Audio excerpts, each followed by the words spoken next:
Hey everybody, we're back here at the American Monetary Conference. I'm with Bob Poteat of Onalaska, Washington. Bob has been a student of monetary reform for many, many years. The current environment should speak louder than any words that I can. The economic cycles that we go through over and over again. This just happens to be the 47th business cycle since the beginning of the country. But it goes much further than that. People who control the issue of money control the direction of society. And we know what the direction of society is. We're in a state of empire, continuous war, cycles of inflation and deflation, obscene poverty, deteriorating infrastructure, the only industrialized country in the world without national health care. If we can continue trying to chase financial instruments or credit issued by banks out of thin air, which results in debt upon the people increasing exponentially, while the real production of goods and services cannot keep up with it. The ultimate end of that is collapse. What is money? Aristotle defined what money was millennia ago. It's an abstract socio-legal power. It really belongs to the people. Its basic function would be to enhance the exchange.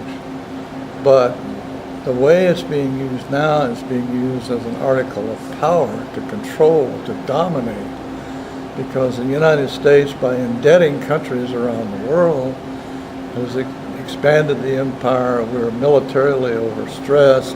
We're deeply in debt. We're selling our nation for trinkets, really.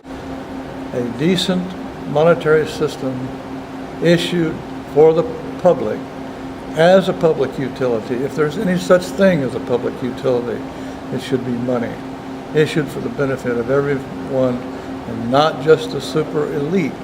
It was employed by a major corporation as a lower level manager when Richard Nixon declared wage and price freeze.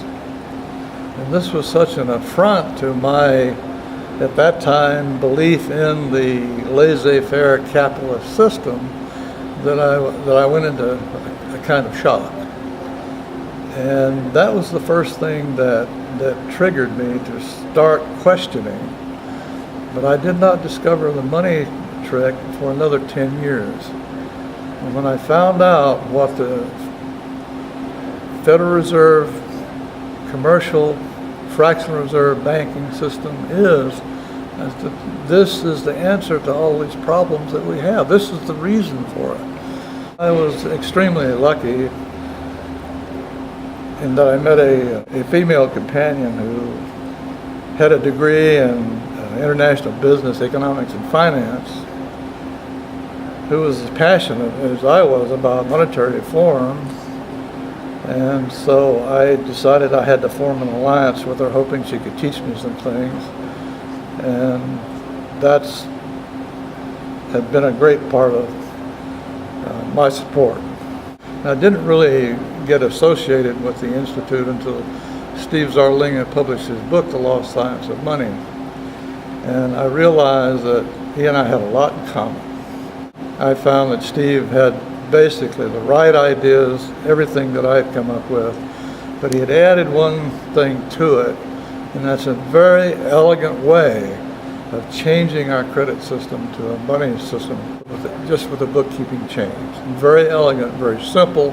It will not change anything as far as public perception or the carrying on of business. It will not create inflation or deflation. It will not be even noticed by the average citizen. Bob, if people come to the conference next year, are they going to see you here? Well, I'm 77 years old, and if all else being equal, I will be here.